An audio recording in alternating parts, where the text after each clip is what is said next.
Junie Jones is a beauty shop guy, chapter 8 has. I didn't know what to do. How could I even go to school? Because everyone would be my sprinklers. And they would laugh and laugh. That is how come I couldn't stop crying. Only all of a sudden a miracle happened.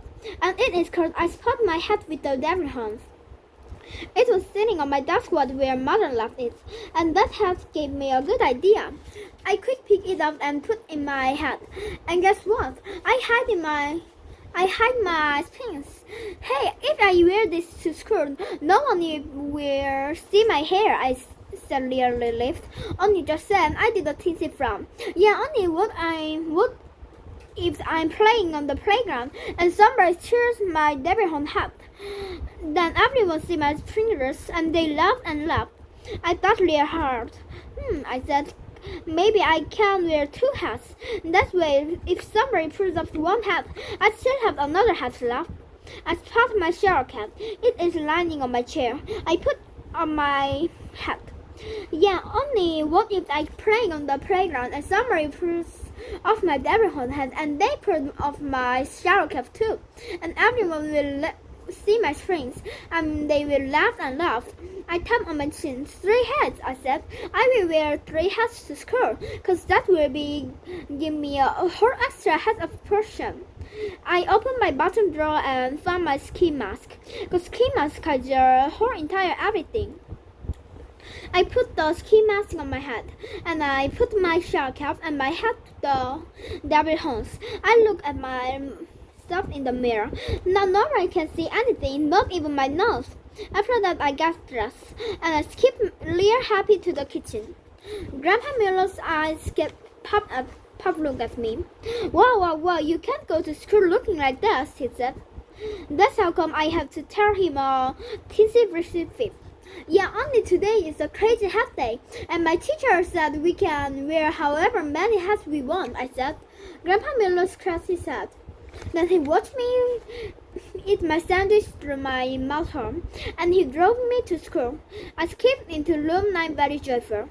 I sat down my table next to Lucia. Hello, I said. It's me. It's Junie Jones. See me, Lucia? See me? I am wearing an activated hat outfit. Just then, a mini boy named Jim pointed and shouted, Hey, everybody, look at Junie Jones. What a goony bird, she shouted. And all of a sudden, he speed across the room, and he grabbed my devil horns hat right off my head. All room line laughed and laughed, because they saw my shower cap, of course. Only lucky for me, because just then my teacher hurried up to my room, and she took control of people. Her name is Mrs. She has another name too, but I just like Mrs., and that's all. Mrs. grabbed my hat from the mini Jim, and she gave it back to me. Then she yelled at the other children, and she took me out the hall. Mrs. bent down next to me. Okay, kiddo, what's the story here? She said. I laughed back and forth on my feet, because I didn't want to tell her the story here, that's why. Yeah, I don't actually know what you're referring to, I said real soft. The hats, Junie. What's the story with the hats? Finally, I did a big breath, and I told her the story. The story with the hats by Junie Jones.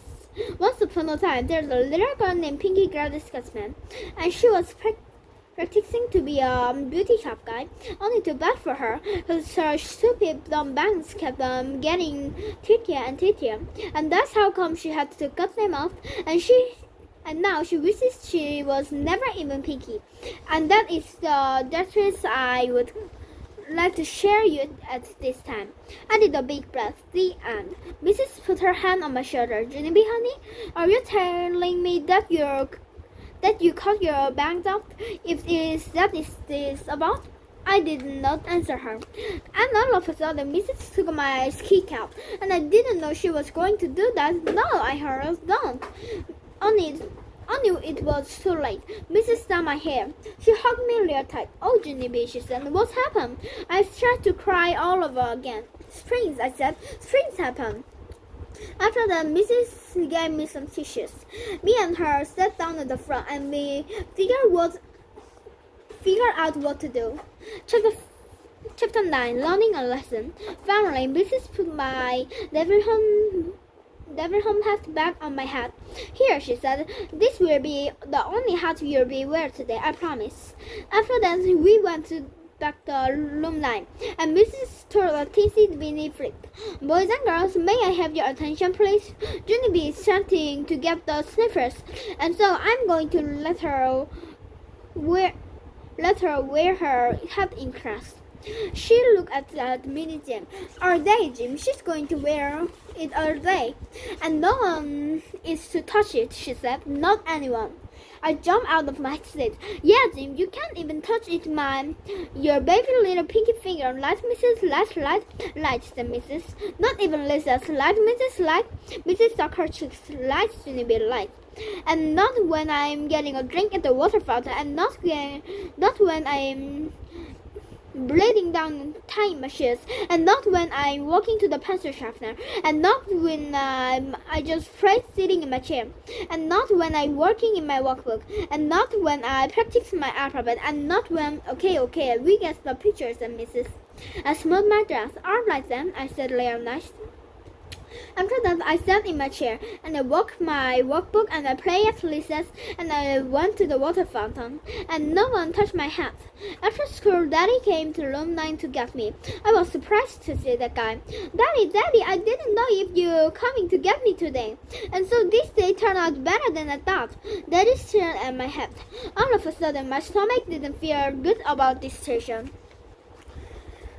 He reached out and took it off my hat, and he quickly closed his eyes. "Lovely," he said. After that, he picked me up, and he carried me on the car. I tapped on him. "Did you really mean it is lovely, or it was just a little joke?" I asked, kind of nervous. Daddy didn't answer my questions. Instead, he brought me out to sit back, and we sat to drove. We drove and drove for a long time. Finally, we pulled into a parking lot and looked at the window. Hey, Daddy, it's the beauty shop with Maxine," I said. Daddy took me right inside, and guess what? Maxine was waiting for me. She did a smile. "Looks like someone gave herself a little term," she said. I felt shy on her. "I didn't turn out even skin," I said, kind of soft. Maxine loved my hair, and she put me in her giant springy chair, and she sprayed my hair with water. After that, she snipped and snipped and snipped. Finally, she put a gel on my hair, and she blow me dry. I looked at myself in the mirror. "Hey, what do you know? Normal springs," I said, later delighted. "How did you do that, Maxine? How did you do that?" Maxine winked at Daddy. "Years of practice," she said. Daddy leaned close to my face. "Years and years and years," he said. After that, he lifted me down from the chair, and he gave Maxine a lot of dollars, and me and him drove home again. After we got to my house, Daddy came into my room at me. He took extra scissors on my desk, and he put them in his pocket. "Sorry, Daddy, sorry I cut my own hair," I said. He did a sigh. "I know you're sorry, Junie, he said. "I just hope you learned a lesson from all of this." "I did, Daddy. I did learn a lesson. I mean it. Daddy kissed my head, 'cause that guy still loved me, that's why. After he left my room, I looked at my hair some more. It was the cutest hair I ever saw. Just then, my whole face lighted up. "Hey, I'm the one who gets a haircut shot. And so maybe I can be a beauty shop guy after all," I said later. I tapped on my chin. "Yeah, only what happens when I grow up and to practice some more. When we are used to cut with." I looked at my desk curious. Then I tiptoed over there real quiet, and I opened the bottom desk drawer, and I searched my hands all over that thing, and all of a sudden I smelled kind of snaky. 'Cause guess what? More extra scissors. The end.